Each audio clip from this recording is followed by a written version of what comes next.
적정 절차 원칙 책을 보십시다. 18페이지에 들어가 있는 판례. 아까 읽었죠. 적법 절차란 법률이 정하는 절차 및 그 실제 내용. 요거 줄쳐 노랗게 된 거. 그게 핵심 포인트야. 절차뿐만 아니라 내용도 모두 적정해야 된다. 내용까지 다 정의의 관념에 맞아야 된다. 그 다음에 적정 절차, 적법 절차 원칙은 형사 절차상의 원리뿐만 아니라 모든 국가 권력 작용에 다 적용해요.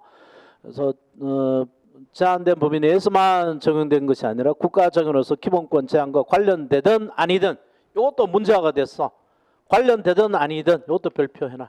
관련되든 아니든 모든 입법 작용 및 행정 작용에도 광범위하게 적용된다. 그 7시험인가 나온 게 국가 기본권 제한과 관련되는 이라고 쓰였어. 되는 모든 입법 작용 및 행정 작용에도 적용된다. 이러면 틀려. 기본권 제한과 관련되든 안 되든 국가 작용인 경우는 항상 적법 절차를 달려야 된단 말이야. 적법 절차에서 해야 돼요. 그러면 마찬가지 남북 단일팀 하는 것도 적법 절차를 거쳐야 되는데 너무 급하게 하는 바람에 선수 설득이라든가 이런 적법 절차는 지금 안 거쳤기 때문에 반대 여론이 더 높은 것 같더라고. 그 다음에 자, 적법 절차의 내용으로 내려가면 공정한 재판이 이루어져야 되고요. 공정한 재판이 되려면 제일 먼저 뭐가 돼야 돼? 축구 A매치 하는데 공정한 A매치가 되려면 뭐가 돼야 돼? 제3복 심판이 들어와야 되지, 그지? 심판 진입, 법관이 공평해야 됩니다. 공평한 재판에 공평한 법원의 구성을 위한 여러 가지 제도가 있고요. 뭐 지금 설명하면 잘 몰라요. 재척 기피 이런 거. 피고인의 방어권을 충분히 보장해 줘야 됩니다. 자, 그러면 자, 검사하고 피고인하고 둘이 이렇게 붙여놔. 그리고 법원 판사가 야, 둘이 해봐. 둘이 싸워봐. 그러면 검사는 이 프로죠. 법도 공부 많이 했고 뭐 나는 요즘에 게임들 잘 모르는데 우리 딸애가 딸애도 게임 모르는데 아이돌을 좋아하다 보니까 아이돌 가수 중에 B1F 중에 누군가가 게임을 잘하는 애가 있대. 그 때문에 보던데 그거 보다 보니까 갑자기 뭐가 나타나가지고 휙 하니까 다 죽어버린 게 있던데? 그 오버워치인가? 뭐 궁극기인가 뭐 그런 거 있지 않나? 뭐 누르니까 뭐 다 뒤지더라고. 그래서 검사는 궁극기를 가진 이 사람이야. 그래서 게임 나가면 무조건 다 피고는 100점 100패지. 100점 100패. 뭐 어떻게 얘기해서 물론 이제 전과 한 3번만 넘어가면 뭐 검사하고 대단한 지식이 갖춰지겠지만 그전에는 무조건 다 지잖아, 그렇지? 그래서 둘이 대등한 당사자야, 당사자끼리 해봐라고 당사자주의로 우리는 형사소송할 거야 이런 말을 하더라도 검사 항상 이기도록 돼 있어요. 가만히 내버려두면. 그래서 피고인한테 뭔가 핸디캡을 줘서 뭔가 더 보충 안 해주면 무조건 지게 되겠죠, 그죠? 누가 보충해 줘야 될까? 변호사가 보충해 줘야 되잖아, 변호인이, 그지? 근데 변호인이가 살려면 돈을 얼마 들여야 돼요? 이번에 하여튼 열받는 게 있는데 뭐 그거 뻔한 건데 보니까 저 땅을 할아버지 그때부터 보통 저 시골에 가면 문종 땅이 있잖아. 문종 땅은 저 요만큼 니들 문종 묘지 관리하고 문종 땅 요만큼 니들이 떼다가 밭도 부쳐 먹고 살아라고 떼준 게 있어. 할아버지 때부터 해왔으니까 한 뭐 거의 100년 가까이 점유하고 있는 거야. 그러면 이거 취득시효가 돼요. 취득시효가. 시효 취득이 된다고. 25년만 말뚝 받고 만약에 등기를 해놨으면 10년만 등기만 내 거라고 등기해놨으면 10년만 소유자로 등기가 됐으면 권리자 아니더라도 권리를 취득한다고. 그래서 뻔한 건데 이거 이제 시골 할매니까 잘 몰라가 이제 그 땅에 뭐 그냥은 가만히 있으면 내버려 둘 텐데 항상 뭐 길이 생겨가 하면 이 땅값이 확 올라가잖아. 그래 문제에서 그 땅 내놔라 그런다고. 할아버지부터 떼준 땅을 내놔라 그랬을 때 이거 싸워가지고 붙었는데 이제 뭐 이걸 다른 사람한테 팔라니까 이 시골 할머니가 뭘 또 모르고 해가지고 급하게 시골에 변호사한테 가가지고 판매 금지 가처분 신청을 해달라고 판매 금지 가처분 신청을 했어. 판매 금지. 원인이 취득 시효를 주장한다. 가처분 신청했는데 아이 가처분 할 필요도 없이 그냥 소유권 확인해서 그냥 등기하면 돼요. 돈 한 푼 안 들어도 돼. 근데 이런 뭐 서류 몇 개 되고 증거 자료 몇 개만 내면 될 것을 이거 가처분 신청하는데 330만 원을 받았다네. 이런 개씨. 이거 한 칸 해주는데 300만 원을 받아 처먹어 이 개씨. 응? 그리고 변호사라고 아이고 참. 그래서 변호사 더 뽑아야 돼. 이 가격이 더 떨어져야 돼. 변호사가 흔했으면 그 돈 안 불렀겠지. 응? 시골은 의사처럼 마찬가지. 시골은 변호사가 별로 없으니까 마음대로 부른단 말이에요. 불러서 비싸네 그러고 다른 옆에 변호사가 많으면 흔하면 그거 하면 또 싸게 부를 거 아니야, 그지? 근데 그만큼 없으니까 시골 의사하고 똑같은 거야. 마찬가지야. 이 시골에 피고인 들어가 있으면 최소 200, 300은 부를 거라고. 200, 300. 200, 300만 원 낼 돈 있으면 변호사 쓰는 거고 안 내면 못 쓰는 거죠. 그래서 이 돈 못 내는 사람한테 국가가 붙여준다 그랬지, 그지? 그걸 무슨 변호인? 국선 변호인을 건다 그랬잖아, 그지? 그래서 국선 변호인을 넓게 붙여주는 제도가 바로 공평한 재판을 위한 겁니다. 그게 동그라미 3번에 들어가 있는 거죠. 피고인의 방어권 보충, 무기 대평등의 원칙, 둘 다 궁극기를 다 갖고 싸야지 공평할 거 아니야. 당사자 대등의 원칙 또는 실질적 당사의 주의라고 합니다. 자, 그거 관련된 판례들 봐보시죠. 판례들. 공평한 재판을 받을 권리는 공개된 법정의 법관 앞에서 모든 증거 자료가 조사되고 검사 피고인이 서로 공격 방어할 수 있는 공평한 기회가 보장되는 재판을 받을 권리를 포함한다. 자, 노랗게 되어 있는 거 줄치고요. 검사가 궁극기를 가지고 권력도 가졌다 그랬잖아, 그지? 그래서 검사하고 이렇게 피고인이 있는데 이 뇌물 사건이든 어떤 사건이든 간에 여기 증인이 있어요, 증인. 이 증인을 서로 공평하게 접근해야 되지. 법정에서 공평하게 질문할 수 있는 기회를 줘야 되고, 그지? 근데 검사가 요 증인을 빼돌려 가지고 피고인한테 못 만나게 하기 위해서 계속 검사실로 불러냅니다. 얘도 이제 공범이라는 거지. 공범인 피고인인 겁니다. 피자라는 거 얘기죠. 검사실로 불러다가 앉혀놔. 그걸 소위 이제 불러빵이라고 그래. 불러빵. 불러다가 앉혀놔. 그래서 이제 구치소에 증인인 피고인이 피자 구속된 구치소에 변호사 있죠. 피고인의 변호사가 만나러 면회하러 가면 없어. 구치소에. 어디 가냐 물으면 검사한테 가 있어. 이게 위법하다는 거죠. 그래서 검사, 피고인, 쌍방 중에 어느 한편에게만 증인과의 접촉을 독점하거나 상대방의 접근을 차단하는 걸 허용한다면 상대방의 공정한 재판을 받을 권리를 침해하게 된다. 자, 그걸 구체적으로 한 경우입니다. 검사가 법원의 증인으로 채택된 수감자를 그 증언에 이르기까지 거의 매일 검사실로 하루 종일 소환하여 피고인 측 변호인을 접근하는 것을 차단한 것, 이게 위법하다는 거죠. 그다음에 검찰에서 진술을 번복하는 증언을 하지 않도록 회유 압박하고 때로는 검사실에서 편의를 제공하는 행위는 피고인의 공정한 재판을 받을 권리를 침해한다.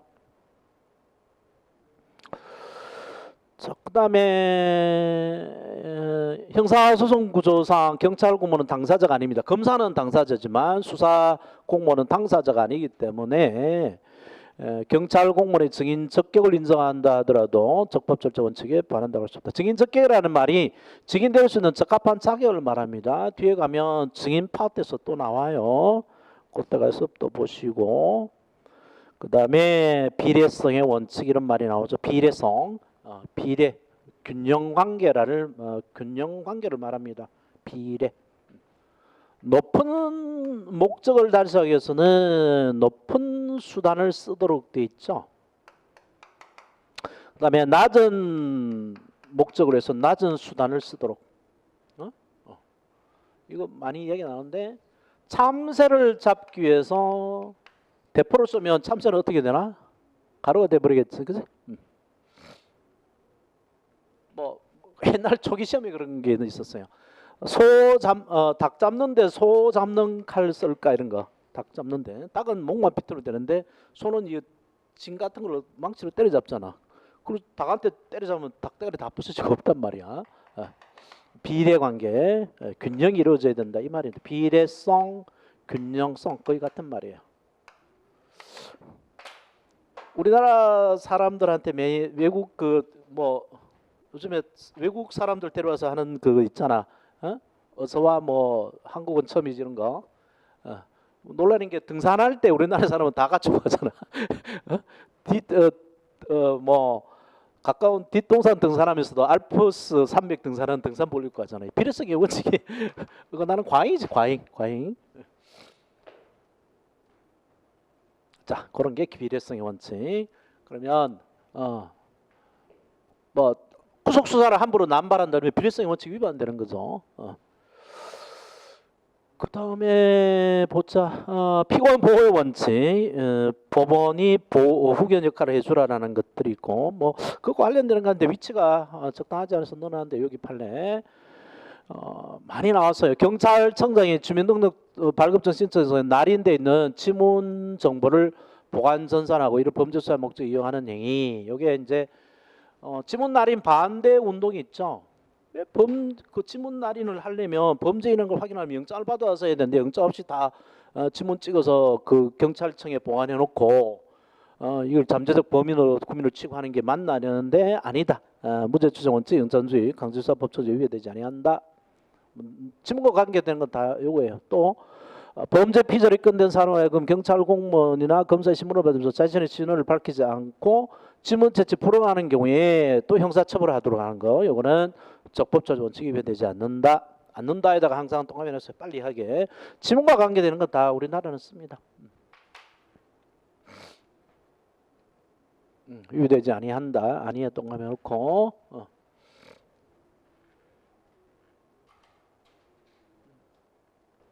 아이덴티티를 확인하기 위한 거니까. 자, 그 다음에 통보처분이 있습니다. 통보처분. 통보처분 요거 형사소송에서 많이 써요. 통보처분. 개념을 알아도 돼요. 저 뒤에 기판력 부분에 들어가 있긴 한데 미리 좀 설명해 둘게요. 이게 국가 체제하고 관계가 있어. 국가 체제. 국가는 상권 분립이 되어 있단 말이야. 정부는 입법, 행정, 사법 이렇게 분리되어 있고 입법은 국회가 법을 만들고 행정은 정부가 하고 사법은 법원에 다스려 되어 있고 그래서 어떤 행위가 죄가 되고 그 죄가 되면 어떤 형벌을 가겠는가를 결정하는 것은 법원이 해야 될 일이죠. 정부가 할 일이 아니지, 그지? 정부는 이 수사를 하고 뭐 기소를 하고 이런 것들만 정부가 할 일이고요. 죄와 형벌을 정하는 것, 즉 형사처벌은 행정부가 할 일이 아닙니다. 상급분립원리상 법원이 해야 될 일이고요. 그러면 검사가 기소를 해가지고 1심 법원, 2심 법원, 3심 법원까지 간다면 이 법원의 판단 결과 이놈이 나쁜 놈, 법을 어긴 놈이다.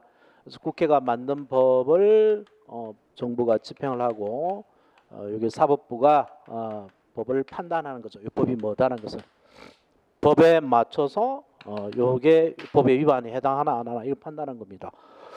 근데 이게 시간이 많이 걸린다 그랬죠, 그죠? 많이 걸리기 때문에 요 1심, 2심, 3심이 많이 걸리기 때문에 요거 안 하려고 간단하고 빨리 하는 재판 2개를 만들었다 그랬는데 2개가 뭐였지? 즉심하고 그 다음에 또 약식 있죠, 그죠? 약식. 즉결 심판은 경찰서장이 판사한테 청구를 하는 거고, 약식은 검사가 판사한테 청구하는 건데, 검사가 낸 서류만 가지고 재판하고 피고인 출석 안 한다 그랬죠, 그죠? 그래서 빨리 재판이 끝나는데, 이거는 이제 판사가 계속 하는 겁니다. 이런 것까지는, 그죠? 즉심 판사, 약식 판사, 1심, 2심, 3심, 사법부가 하는 거죠. 근데 즉심이나 약식도 이것도 시간이 걸린단 말이에요. 이것도 시간이 걸리고, 그다음에 즉심 약식은 벌금만 주로 내요. 벌금으로만 주로 처벌합니다. 징역 금고는 징역까지는 안 때린다고. 근데 어차피 벌금 낼 것 같으면 요 경찰서장이나 정부의 일종인 경찰서장, 세무서장, 이런 사람들이 교통 질서 위반했다. 즉 뭐 나도 돈 내야 되는데 이번에 속도 위반 걔가 지하 터널에 가니까 이게 내비가 안 돌더라고. 그래서 이게 전혀 안 되면 그냥 조심하고 갈 텐데 이게 타임렉이 걸려져 있어. 그래서 한 1, 2분 후에 나타나야 될 게 한 1, 2분 정도가 안 나타나는 거야. 그래서 그 앞에 카메라 저기 속도 위반 카메라 저게 카메라가 있다는 것을 알려주지를 못한 거야. 못하니까 내가 그냥 가버린 거지. 그때만 연달아 2번 했어. 이번에 해가지고 2개가 날라왔어. 4만 원짜리가. 빨리 했으면 한 4천 원 깎이는 건데 그것도 뭐 바쁘다 보니까 못 냈어. 그래서 이제 4만 원씩 내야 되는데 이렇게 범칙금 4만 원, 그다음에 세금 납부 안 했다고 해가지고 또 범칙금 탈세했다고 해서 범칙금을 내죠. 어차피 벌금에 해당하는 얘기를. 그래서 범칙금을 미리 내라라고 경찰서장, 세무서장이 통고해줘요. 통고. 통고 처분에 대해서 불만 있으면 내가 신호 위반하고 뭐 한 거는 다른 어떤 사유가 있었다. 그래서 법 위반이 아니다.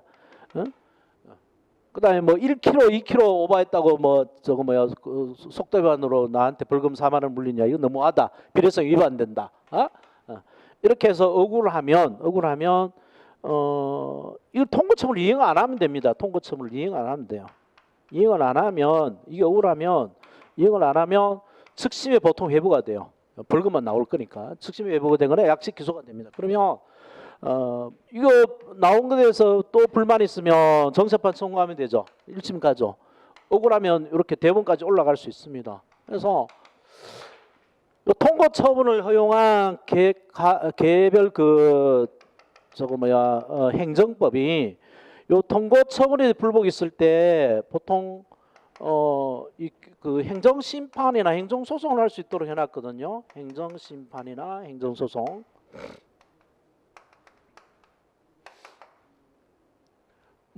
대표적인 것이 운전면허 취소 있잖아. 운전면허 음주라고 해서 취소가 되면 그 행정심판 그 경찰서에 가서 이의를 하거나 그게 안 되면 요즘 옛날에는 국무총리실이 있었는데 지금은 국민권익위원회에서 해요. 그 행정심판을 해줘요. 행정부 내에서 일종의 재판을 해줍니다. 재판 비싼 걸 해줘요. 그게 행정심판이야.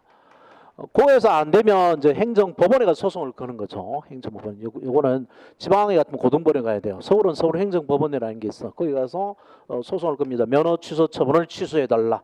또는 면허 정지 처분을 취소해 달라라고 하는 행정소송을 걸거나 행정심판할 수 있는데 이 통보 처분을 허용한 각 개별법이 뭐 경범죄처벌법, 그다음에 조세범처벌법 이런 법이 이 통보 처분에 대해 불복이 있으면 행정소송, 행정심판 할 수 없도록 법을 해놨어요. 법을 만들어놨어요.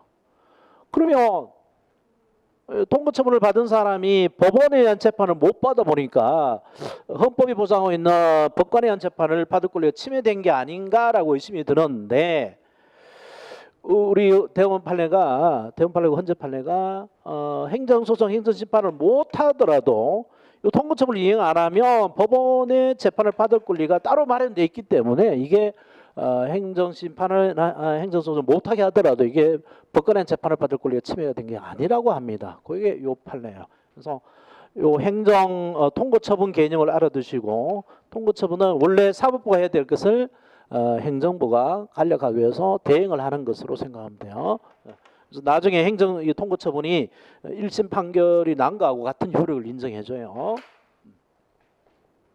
자, 통고처분에 대하여 이의가 있으면 통고 내용을 이행하지 않으로써 고발되어 형사재판 절차에서 통고처분의 위법 부담을 얼마든지 달수 있기 때문에 통고처분을 행정심판이나 행정소송의 대상에 제외하고 있는 관세법 규정이 법관에 의한 재판을 받을 권리를 침해한다거나 적법절차 원칙에 저촉된다 볼 수 없다. 없다 동동 해놓고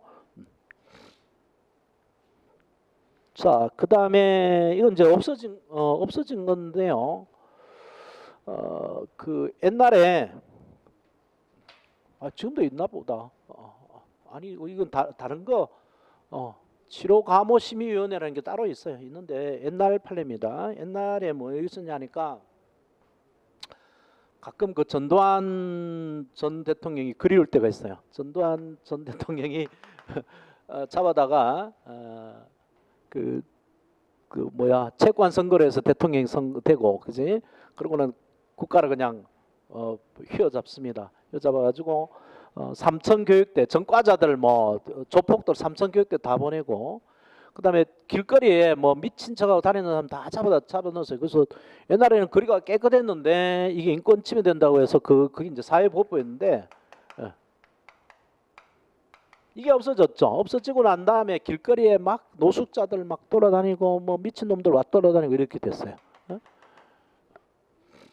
독재가 편한 게 그런 거야. 뭐 인권이 무슨 말이야 이러면서 다 잡아넣어 버리니까.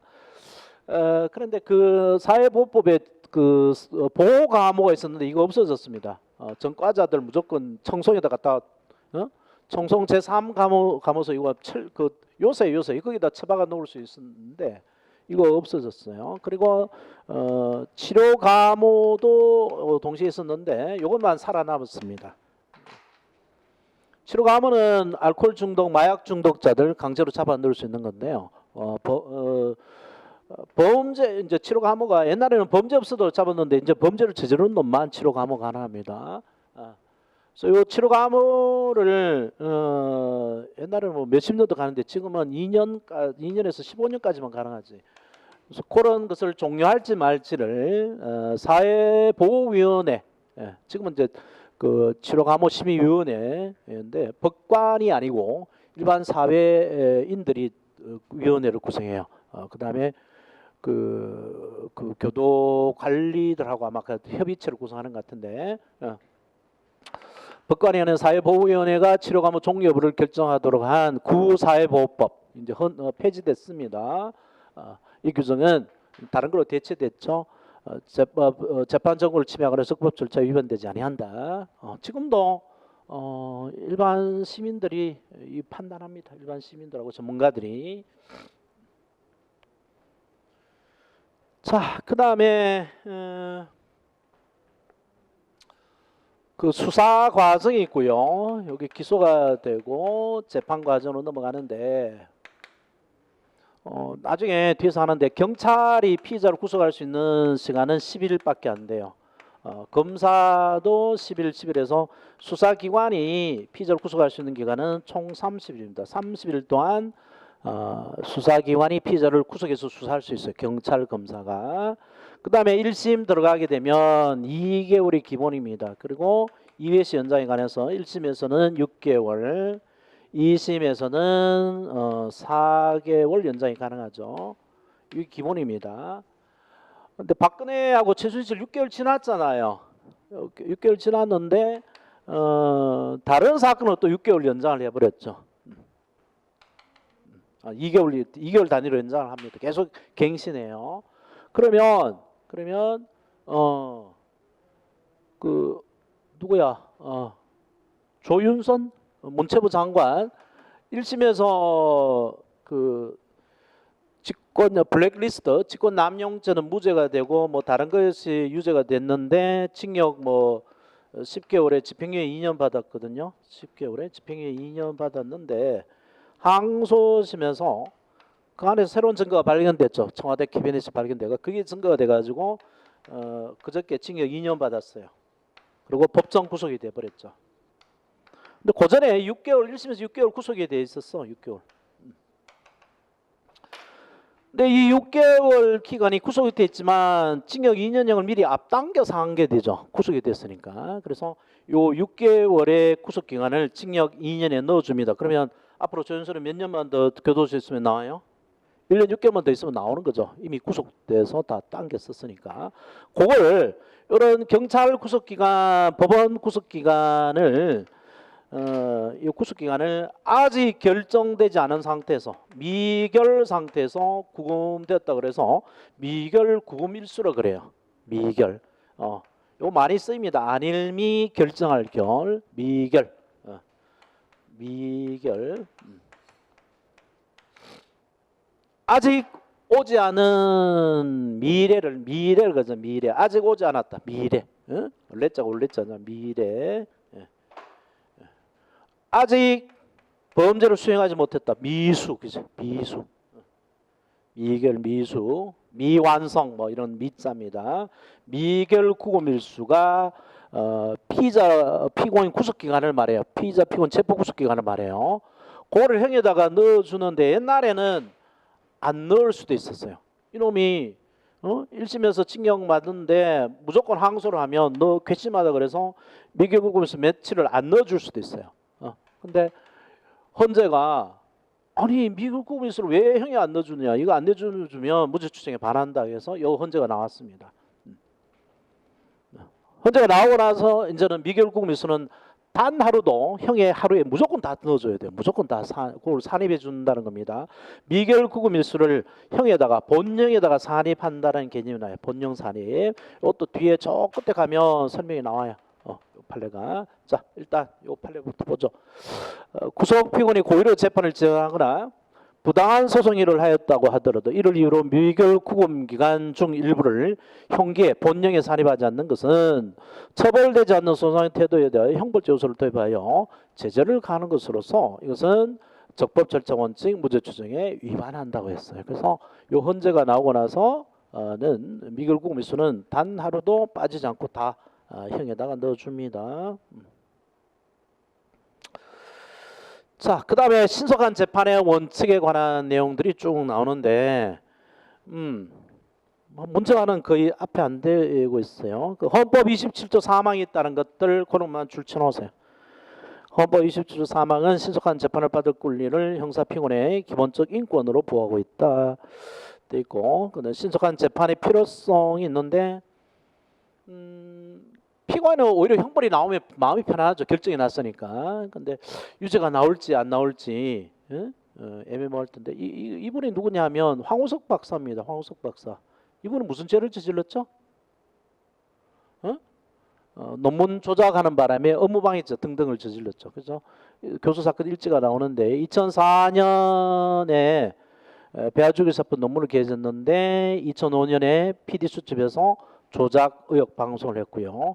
그래서 2005년 12월에 서울대 진상조사위가 논문 조작을 발표를 했고, 그 다음에 2006년에 파면이 됐고, 2006년 5월에 2005년에 1년에 하나씩이죠, 그지? 2005년에 방송이 됐는데 2006년 5월에 기소가 됩니다. 그리고 파면 취소가 났는데 이게 몇 년 걸려서 1심 판결 선고됐냐 하면 2006, 7, 8, 9 4년이 있다 1심 선고돼요. 4년이 있다가.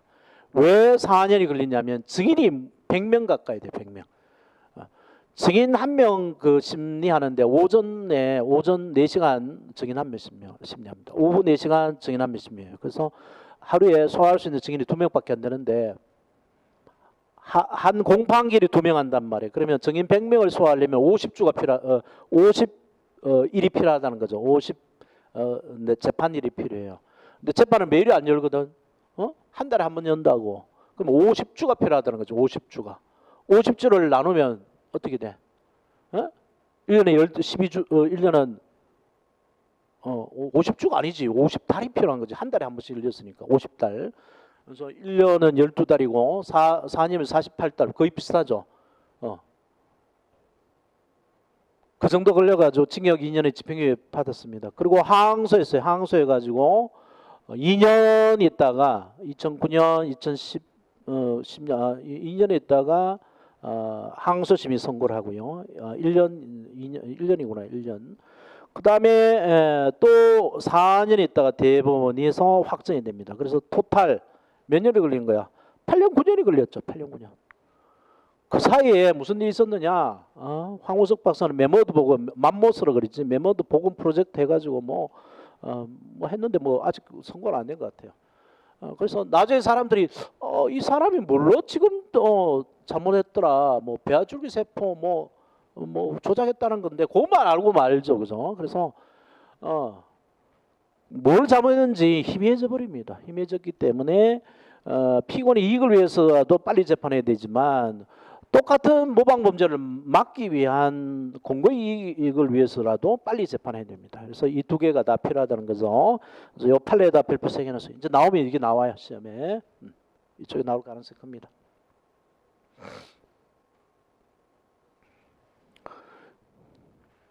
자, 그다음에 제도적 표현들이 쭉 나오는데 형사법 전체 다입니다. 그래서 뭐 초보 단계에서는 이걸 알려고 해도 힘드니까 신속한 수사와 공소 제기를 위한 제도, 신속한 공판 절차를 위한 제도 쭉 돼 있어요. 문제가 안 되니까 가볍게 보시고요.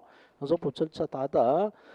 자, 그다음에 22페이지 넘기면 판례가 나오는데 신속한 재판에 위반됐다 그러면 법원이 잘못한 게 돼요. 그래서 법원이 잘못했다라고 잘 하지 않습니다. 법원 판사들이 잘못했다고 하지 않기 때문에 거의 대부분 판례가 신속한 재판을 받을 권리를 침해했다고 할 수 없다는 게 대부분 판례입니다. 대부분의 판례가. 그래서 구속 만기 25일 두고, 구속 만기라는 게 2개월인데 2개월 다 끝날 때까지 1심 2개월 그다음에 한 번씩 연장 2번 할 수 있다 그랬죠, 그죠? 그 다 끝날 때까지 요 그림을 아마 그려놨을 거예요. 피고인 구속 기간에 1심 2개월이고 2개월씩 2회씩 연장을 할 수 있는데 요 다 끝날 때까지 아직 안 했다는 거야, 재판을. 그래도 신속한 재판을 받을 걸 침해했다고 볼 수 없고, 그다음에 두 번째 판례는 뭐냐니까 1심에서 피고인을 최장 구속할 수 있는 거는 6개월이라고 그랬잖아요, 그죠? 6개월인데 구속 기간이 6개월인데 이미 6개월 다 채웠는데 1심에서 징역 8월이 선고가 돼요. 징역 8월이. 그러면 6개월 다 채우고 2개월만 더 살면 끝나는 거죠, 그죠? 근데 이놈이 억울하다면서 항소를 했어. 항소인데 계속 구속이 된 거야. 그래서 2개월 또 구속이 되면 이미 8개월 다 채웠죠. 그다음에 2개월씩 또 연장이 가능한데 2개월 연장하는 순간은 이미 구속기간이 형 기간을 다 채웠단 말이에요. 그러고 나서 2심이 1회 공판기를 열렸어요. 그래도 신속한 재판을 침해했다는 건 아니라는 거지. 그래서 검사 피고인 쌍방이 항소한 경우 1심 선고 형기 경과 후 8개월 경과 후에 2심 공판이 개정되었다고 해서 신속한 재판을 받을 권리를 박탈한 볼 수 없다. 근데 하나는 딱 있습니다. 신속한 재판을 받을 권리를 침해했다고 볼 수 있다는 판례가 그 하나가 딱 있어요. 그것만 봐보세요. 그 비교 판례 넣어놨죠. 뒤에 가서 할 텐데 경찰이 구속할 수 있는 기간 10일이라고 그랬잖아. 검사 구속할 수 있는 기간도 10일이고 검사는 한 번 연장이 가능해요. 근데 국가보안법 위반 사건은 경찰도 한 번 더 연장이 가능하고 검사도 한 번 더 연장이 가능합니다. 그래서 총 50일 구속할 수 있도록 해놨거든. 국가보안법 위반 사건은. 일반 사건은 30일만 구속할 수 있어요. 그래서 국가보안법이 50일로 늘어났는데 국가보안법 위반 사건 중에 그 7조 사건하고 10조 사건이 있어요. 7조 사건, 그 10조 사건, 간첩임을 알면서도 고지하는 불고지죄하고, 그다음에 고모 찬양죄, 이런 건 사안이 간단하기 때문에 수사기간을 늘릴 필요가 없다라고 했는데 늘려놨기 때문에 이거는 무죄 추정 원칙 또는 신속한 재판을 받을 권리를 침해했다고 보는 판례가 있어요. 그게 비교 판례입니다. 그 하나하고 또 하나 비슷한 게 있어요. 구속기간과 관계되는 게 있습니다. 그것만 신속한 재판을 받을 권리를 침해했다고 하는 판례가 있고, 그 외에는 일체 신속한 재판을 권리를 침해했다고 보는 판례가 없습니다. 자, 그런 거 보고 나머지 상세한 것은 지금 고민할 필요 없어. 넘기시고 밥 먹고 와서 수사 쪽으로 가죠.